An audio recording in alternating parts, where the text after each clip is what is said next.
আসসালামু আলাইকুম। কেমন আছেন সবাই?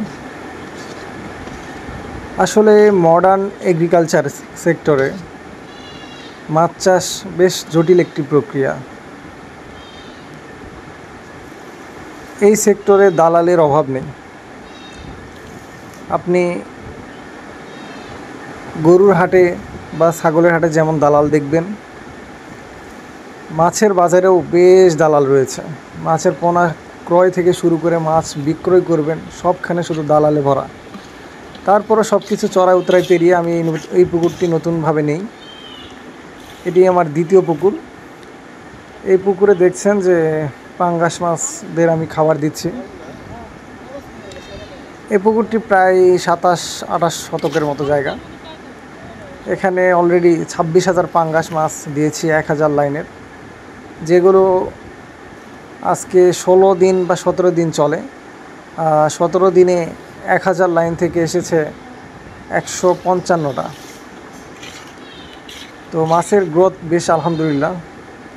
আসলে পুকুরটা অনেক পরিত্যক্ত ছিল। পরিত্যক্ত থাকা অবস্থায় বেশ কিছু সংস্কারের পর পুকুরে মাছ ছাড়া হয়েছে। আর মাছ ছাড়ার পর পুকুরের পানির কালার আরও অসাধারণ, মাশাআল্লাহ। মাছগুলো থাই পাঙ্গাস বলে এগুলোকে।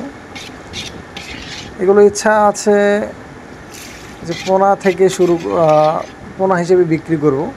মাছগুলো যখন 20টা বা 10টা কেজি আসবে তখন এগুলো বিক্রি করে দেব। অন্য কেউ এগুলো নিয়ে গিয়ে তাদের বড় পুকুরে চাষের জন্য ছেড়ে দেবে। তো সবাই দেখছেন যে কত সুন্দর মাছ খাবার খাচ্ছে। আসলে এই পুকুরে মাছ ছাড়ার আগে অনেকেই বলেছিল এই পুকুরে মাছ হবে না, এই সেই। তারপরও বেশ চ্যালেঞ্জ নিয়ে এই পুকুরে মাছ ছাড়া। আল্লাহ যা করে হয়তো ভালোর জন্যই করে। তো দেখা যাক শেষ অবধি কী হয়। এখন অবধি তো পুকুরে ভালো মাছ আছে। সবাই দোয়া করবেন যাতে পুকুরে ভালো মাছ উৎপাদন করতে পারি। তো মাছ চাষে অভিজ্ঞতা ছাড়া টিকে থাকা বেশ মুশকিল। এখানে দালালে ভরা। আপনি কোথায় যাবেন, কারো কাছে পরামর্শ নিতে যাবেন, সে তার মতো করে আপনাকে পরামর্শ দেবে। আপনার লাভের কথা কেউ চিন্তা করবে। তারপরও মাছ চাষে টিকে থাকতে হবে।